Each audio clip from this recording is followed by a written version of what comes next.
Nii, tere tulemast siis Tallinna majanduskooli nii-öelda uued potentsiaalsed õpilased, kes on siis huvitatud õppimaks kvaliteedi spetsialisti erialal. Enne kui räägime üldse sellest kvaliteedispetsialisti erialast, võib-olla paari sõnaga ka Tallinna majanduskoolist.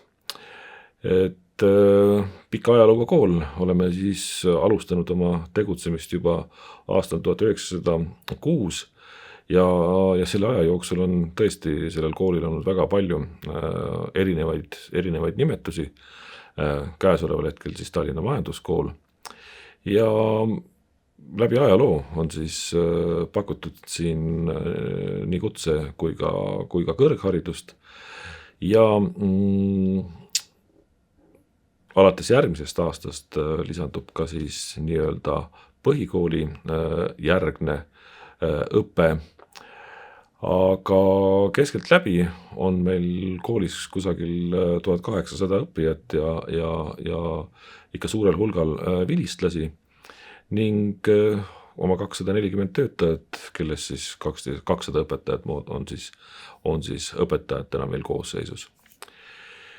Ning kuna õpilased tulevad meile õppima siis nii-öelda täiskasvanu eas, siis nad tegelikult enamasti on juba tegevad töötamaks mingites konkreetsetes ettevõtetes ja tavaliselt õpilased siis ka oma praktikaid, mis koolis on õppekava seest läbimisel ette nähtud, sooritavad nad praktikat siis enda töökohtadel ja sellest tulenevalt ka selline praktikakohtade või partnerite arv. Ning meil on koolis 16 siis erinevat taseme õppekava ja on olemas ka erinevaid tasulisi täiendkoolitusi, on olemas ka täiendkoolitusi, mis on toetatud Euroopa Sotsiaalabifondi poolt ja oleme hästi seotud ka siis nii-öelda töömaailmaga, kuna kõik need õppekavad, mida me siin koolis õpetame, vahet siis ei ole, kas ta on tasemeõppekava või on ta täiendkoolitused, on nad siis tegelikult välja töötatud koostöös siis töömaailma esindajatega ja väga täpne juba informatsioon meie kooli ja tegutsemiste kohta on siis meie enda kooli kodulehekülje peal. Aga kuna täna me siin peaasjalikult räägime juttu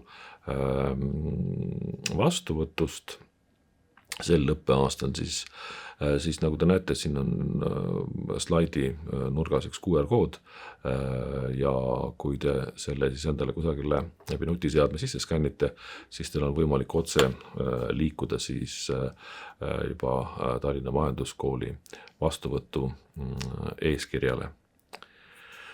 Ning käesoleval hetkel siis Tallinna majanduskool on Eesti suurim kutsekool, kus on siis võimalik õppida 5. taseme siis kutseõpet.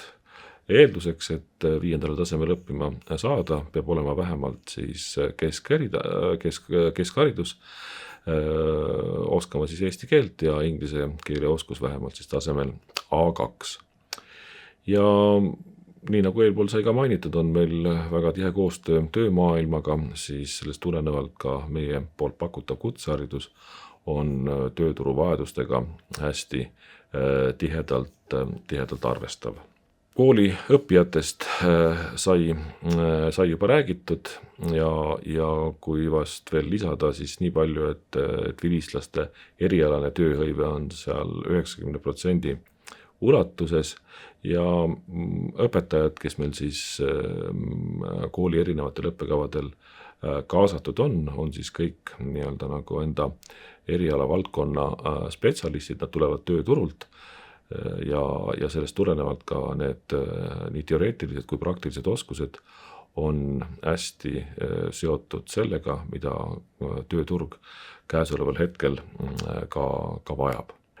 Siin näitlikustamiseks siis see, et peale ärindusõppetooli, kus siis mina olen tegev, on ka olemas veel 2 õppetooli, siis administratiivtöö õppetool ja turunduse õppetool ning siin on siis näha milliseid õppekavasid, milliseid erialasid on võimalik siis Tallinna Majanduskoolis õppida. Ning nüüd siis juba järgnevalt meeskonnajuhi õppekavast, et meeskonnajuhi õppekava kui ka siis rakenduskava on leitavad kooli kodulehelt. Kindlasti soovitan teil eelnevalt siis vastava õppekava nii-öelda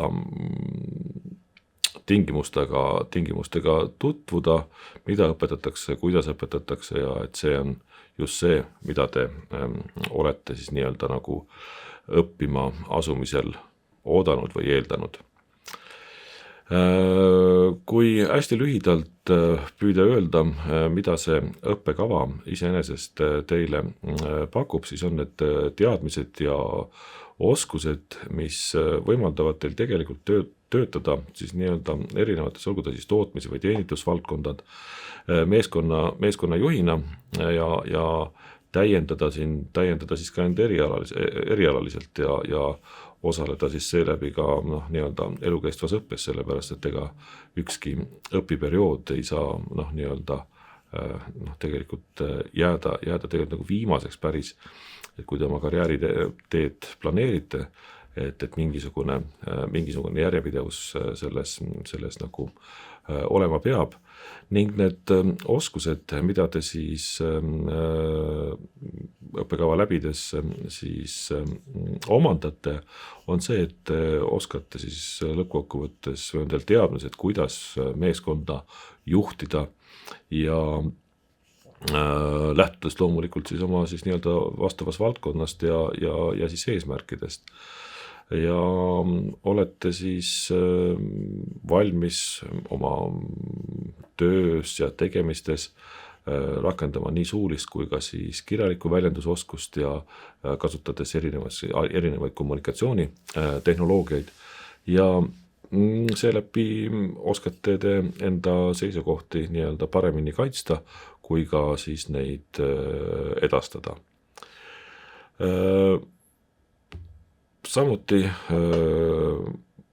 saavutate te lõppkokkuvõttes teadmised, mis annavad teile nii-öelda kompetentsid selles, et kuidas töörühma juhtida, kuidas nende tööd või inimeste tööd, kes töörühma kuuluvad, näiteks meeskonnaliikmete tööd korraldada ja seda siis nii erinevates situatsioonides ja kindlasti tööalaselt ka ennast täiendada.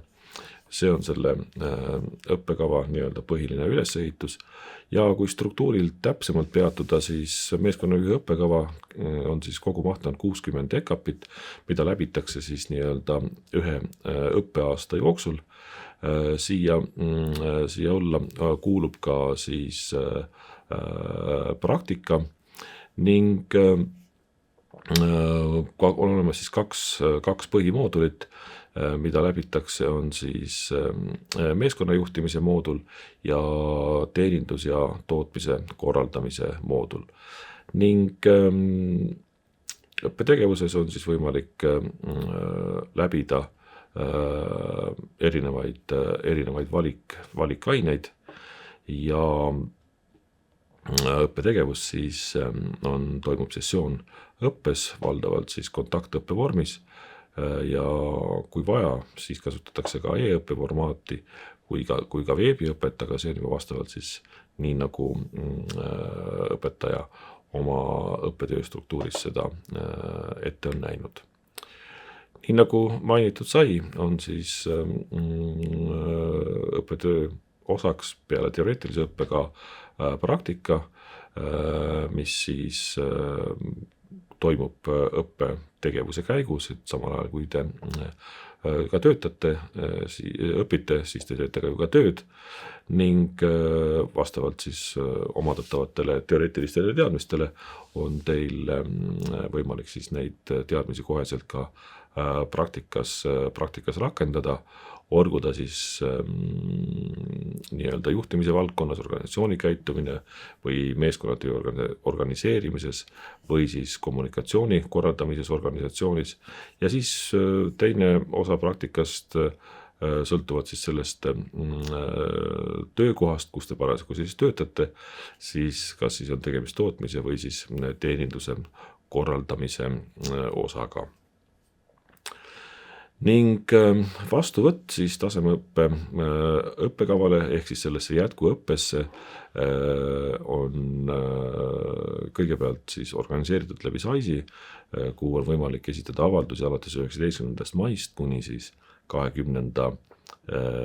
juunini ning kandideerida saab koolis tegelikult 2 erinevale tasemeõppe õppekavale, aga siis tuleb ära lihtsalt märkida see, et kumb on teie prioriteet number 1 ja kumb on siis prioriteet number 2. Ja eelduseks on siis see, et on olemas 5. taseme esmaõppe kompetentside siis nii-öelda olemasolu, mida tõendab siis kas 5. taseme lõputunnistus või siis portfoolio, et kui on olemas ka vastavad kompetentsid, et te olete näiteks, täidate juba näiteks meeskonnajuhi töörolli mingis ettevõttes, et teil on vaja nii-öelda lisateadmisi, kuidas siis oma töökohal paremini hakkama saada, siis seeläbi esitades portfoolio ning kooli kodulehe pealt, kui te lähete vaatama veel eraldi veel sisseastumistingimusi, seal on ka ära toodud, et on vaja tööandja soovituskirja tõendatav, et teil on olemas ka tegelikult praktikakoht, kus te tegelikult ka seda nii-öelda praktikat saate siis juba teoreetilise õppe käigus ka läbida, et ei tekiks nagu sellist üllatust, et tulen kooli õppima, aga praktika kohta ei ole ja seeläbi ei ole võimalik teil näiteks seda õppetegevust lõpule viia. Et see on kindlasti oluline. Aga kindlasti soovitan teil käia kooli kodulehe peal, vaadata siis meie järgmisel õppeaasta siis 25-26 vastuvõtu eeskirja, kus siis on ka väga detailselt ära toodud, mida me teilt siis nii-öelda kandideerimise käigus siis tegelikult eeldame, et olla siis nii-öelda nõudmistele vastav kandidaat. Mida veel silmas pidada, et kui me rääkisime juba siin eelnevalt hariduslikest nii-öelda tingimustest selleks, et õppima asuda, siis on teatud piirangud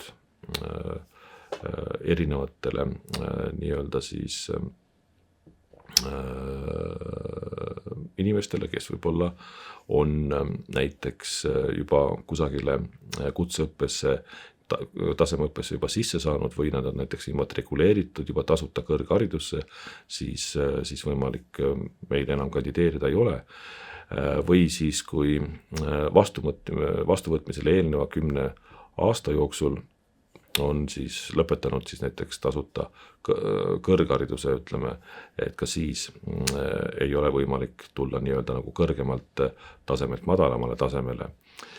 Ning kui vastuvõtmisele eelneva, ütleme 5 aasta jooksul on läbitud näiteks kutseõppeasutuses näiteks 5. tase, siis teie puhul see tingimus nagu ei kehti, kuna teie puhul on tegemist jätkuõppega, ehk siis kui teil on olemas kutsehariduse 5. tase, tahate tulla 5. taseme jätkuõppesse, siis sellist piirangut teil ees ei ole. Aga juhul, kui te 5. taset ei ole läbinud ja tulete vastavalt siis nii-öelda töökogemuse baasilt, tahate tulla meeskonnajuhiks õppima, ka sellisel juhul see piirang ju tegelikult puudub. Aga kui nüüd esineb olukord, kus te olete asunud näiteks paaril eelneval korral juba õppima nii-öelda kutseõppeasutusse ja olete ta 2 korral ka katkestanud ning kui viimasest katkestamisest on möödas vähem kui 5 aastat, siis ka ütleme tasuta õppimine võimalik ei ole. Aga ka jälle soovitan teil järgnevalt vaadata kooli kodulehte ja tutvuda siis vastuvõtu eeskirjaga. Ning järgneval lehel siis on ära toodud erinevad sotsiaalmeediakontod, kus siis Tallinna Majanduskooli informatsiooni hankida on võimalik ning suur tänu teile kuulamast ja kohtumiseni siis juba Tallinna Majanduskoolis vastuvõtutestidel ja siis juba õpingutel. Aitäh teile!